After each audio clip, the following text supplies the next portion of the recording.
All right, Shalom. It's your brother Kushab coming at you with another quick lesson. Before I get started, I want to give all praises, glory, infinite honors unto Yahweh, Bahashim, Yahweh Shai, Bahashim, Rachak Wadash. The honors to the apostles and the elders of Great Millstone, who taught me the truth and rule well. And peace, blessings, salutations be to the hopefully elect, as well as those that believe in the gospel and may you endure to the end, Lord willing. All right, and I just want to get into a lesson today. All right, something that's kind of meditating on. And I don't know how true this is. As you can see queued up on the screen, it says UK filmmaker claims Trump UFO disclosure speech set for July 8, 2026.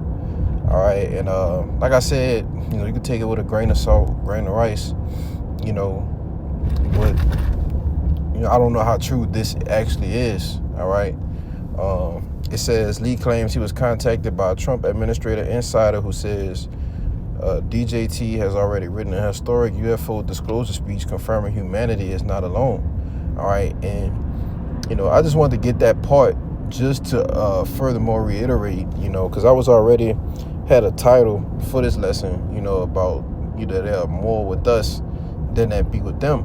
All right, and which goes into the angels that encamp around about the men of the Lord. All right, and around those who sincerely believe, all right, in Yahweh Ba'Shem Yahushai, all right, and if this guy actually does come out and make a disclosure, all right, a disclosure speech, that just shows you that we are closer and closer to our salvation being nearer than when we believed, But I'm gonna start off in the book of in the account, all right, in 2 Kings, the 6th chapter, all right. So this is 2 Kings chapter 6, and I'm going to start at 12. It says, and one of his servants said, none, my lord, O king, but Elisha, the prophet that is in Israel, telleth the king of Israel the words that thou speakest in thy bedchambers, right?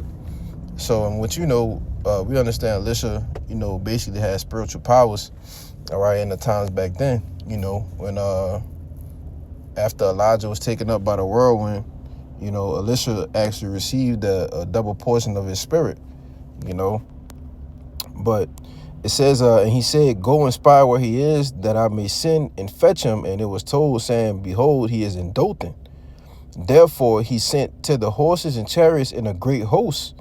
And they came by night and compassed the city about, all right? And it says in the NLT, so one night the king of Aram sent a great army with many chariots and horses to surround the city.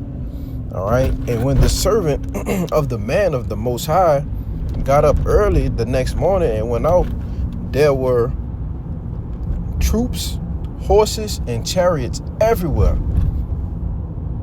Oh, sir, what will we do now? The young man cried to Elisha. You see, so basically, you put it in perspective. All right. When Jake go out in the morning, you just go and, look out the window, right? Jake get up, go look out the window.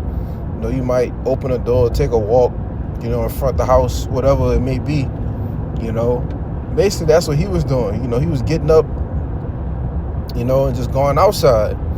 And just imagine, right, if you was to go outside, speaking of like in a modern day era, and there was like tanks, all right, Humvees, and you see a troop of, army soldiers outside, all right, what would your first reaction be? It would be to run back inside and go tell who? The man that's over you. Like, hey, I look, like they got, such and such and such going on outside. Like, what are we supposed to do, right?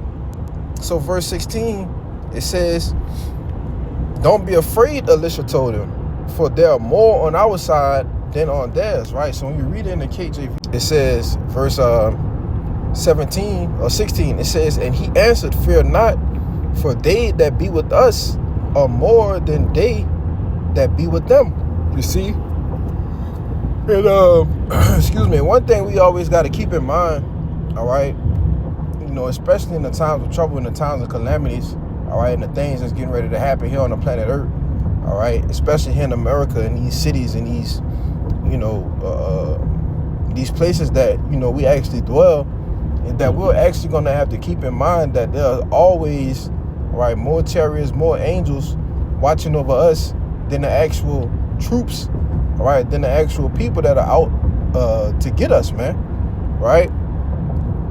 Having the same mindset that Elisha have, you see? Yeah, we praying for the end, all right, but you also need to pray for covering and protection, and that the Lord send the angels, all right, to guide and protect you, man. You see? It says, verse 17, that Elisha prayed and said, Yahweh, I pray thee, open his eyes that he may see. And Yahweh opened the eyes of the young man, and he saw. And behold, the mountain was full of horses and chariots of fire round about Elisha. So Elisha knew, like, it wasn't no sweat to Elisha, because he knew, like, look, I believe in Yahweh B'Shem Yahushai. I know that the angels, all right, is way more angels and chariots than is this host of troops that the kingdom actually sent, to come and get me. So I don't have nothing to fear, right? And it says, and when they came down to him, Elisha prayed unto Yahweh and said, smite this people, I pray thee, with blindness. And he smote them with blindness according to the word of Elisha. You see? And that's what, that's spiritual powers, man. You see? It might be times and troubles that we're going to be in, all right? We're going to have to pray to the Lord to ask for make a way to escape, all right?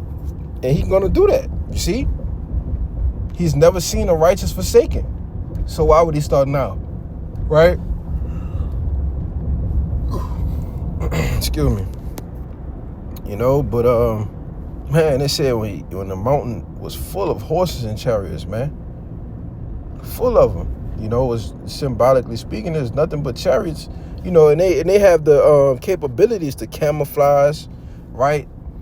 To just totally not be seen at all. The Lord can put a spirit on a people, like it said, to smite them with blindness, that they can't see the chariots, and then they just, be burnt up in laser fire. These are different things that you have to keep in mind that can actually happen, all right? But when you go to Psalms, all right, the 34th chapter, it tells you, all right, Psalm chapter 34, verse 6, it says, the poor man cried, and the Lord Yahweh heard him and saved him out of all his troubles. You see? So did not Elisha cry unto the Lord, and he saved him out of that trouble? You see? It says, verse 7, the angel of the Lord encamped round about them that fear him and delivered them. You see? And that's an eyewitness account, all right, of this actually happened. All right, you have the angels that were literally encamping around Elisha. Why? Because he feared the Most High. You see? He was a servant of the Most High. Okay? So therefore what? He delivered him, man. All right? In the NLT, it says, for the angel of Yahweh is a guard. He surrounds and defends all who fear him. Right? And it's something that you got to truly believe, all right, in the times of calamity, in the times of trouble, in the times of things that's getting ready to come down the pike, man. All right? You have to believe that, okay? That's why it tells you in 2nd Esdras, all right, 16, all right, and 73, it says, for then shall they be known, verse how start at 70. It says, for there shall be in every place and in the next cities a great insurrection upon those that fear the Lord. All right, we know our time of persecution is coming, right?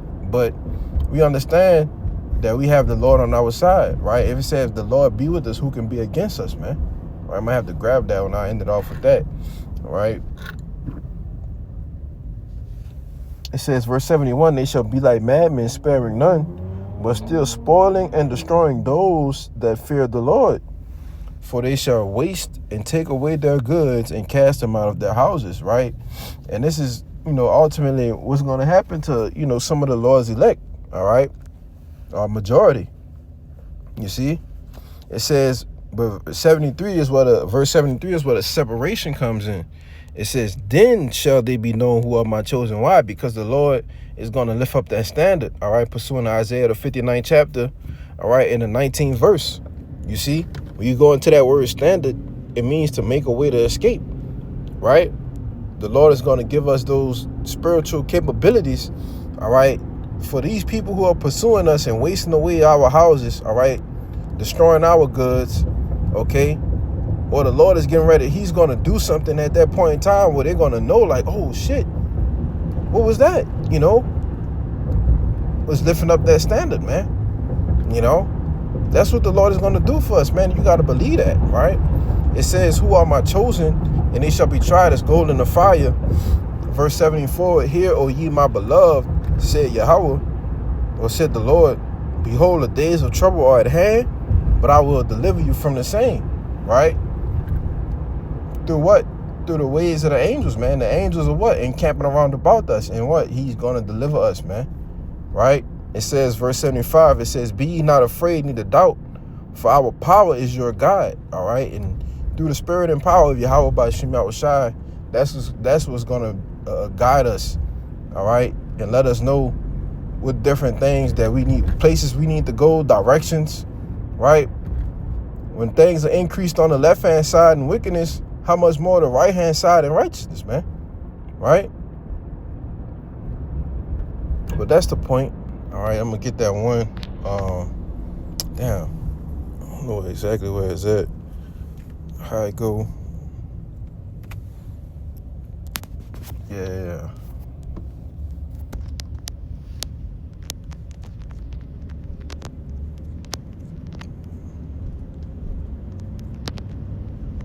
Oh, shit. I don't know exactly where it's at.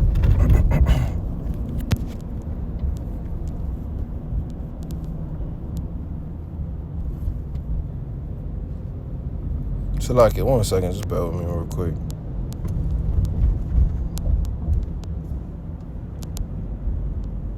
No, I thought it was in the New Testament. It's cool. It's all good. You know, but the scriptures tell you that, man. If the Most High, all right, if our power be with us, well, who can actually be against us, man? All right?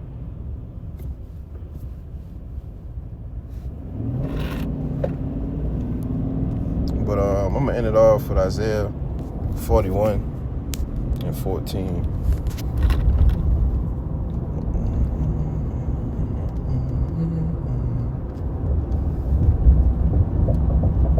So that's the book of Isaiah, chapter 41, verse 13. It says, for I, Yahweh, thy power, will hold thy right hand, saying unto thee, fear not, I will help thee. Right? So you got the Lord saying himself, look, I'm going to send Yahushai, right?